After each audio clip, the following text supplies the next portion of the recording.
Here we are at Pompeii, and we're just entering the gates of the city that was destroyed by Mount Vesuvius in one of the great volcanic eruptions. Over the last 100 years, this city has been excavated, and we see what happened in the twinkling of an eye when an entire city was destroyed by the mighty hand of God.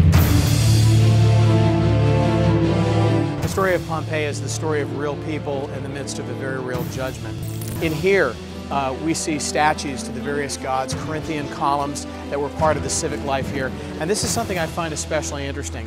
You see that part of the life of Pompeii was the life of the gladiators. Right here in the middle of one of the best preserved colosseums in all of ancient Rome, you can imagine the gladiators coming in and saying, "We who are about to die salute you." You can imagine them coming in to feed the bloodlust for entertainment, which was part of the life of ancient Rome and its citizenry. It's an incredible thing to be standing right here in the great Colosseum, one of the 7 modern wonders of the world. Why is it that Christians are so insistent that things like the gladiatorial events do not perpetuate? There is a great verse in the Bible, Romans 5:21, that says, "Where sin abounds, grace abounds all the more." And as terrible and as powerful for evil as human depravity is, God's saving grace can override and overcome the worst and the most evil depravity in a culture. This isn't just any museum, this is the British Museum, the greatest collection of antiquities anywhere in the entire world.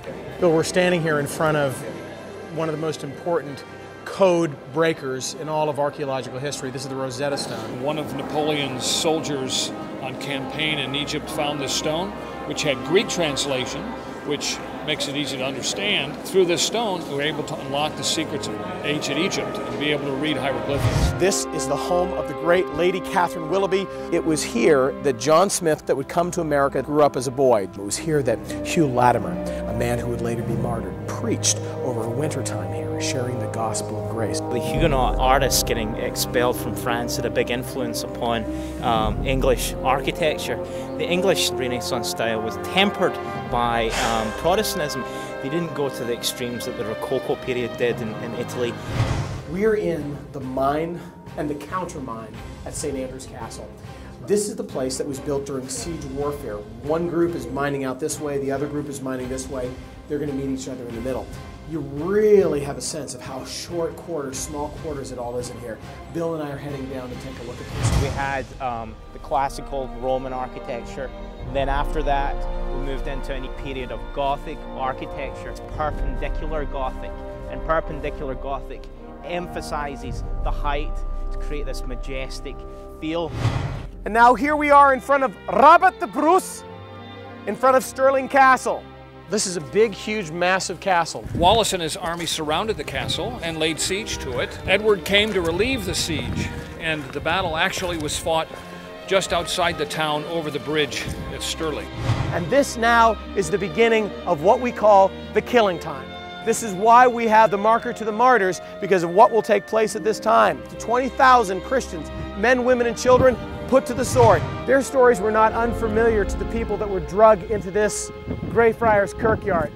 A continual theme we've looked at is the willingness not just of adults, but of children to lay down their lives for the gospel. They believed that Christ had instructed them on how he wanted to be worshiped.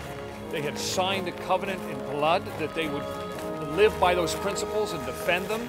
And when those principles were subverted and overthrown by a foreign power, they stood strong. They wouldn't compromise, and they paid for it with their lives. My favorite thing about this trip was remembering our forefathers and remembering that the Reformers were our forefathers and that we're connected in that godly line by God's providence. Well, we have had the great opportunity to see not only the effects of sin, but the effects of righteousness. The nations change, but the fundamental issues of men never do change.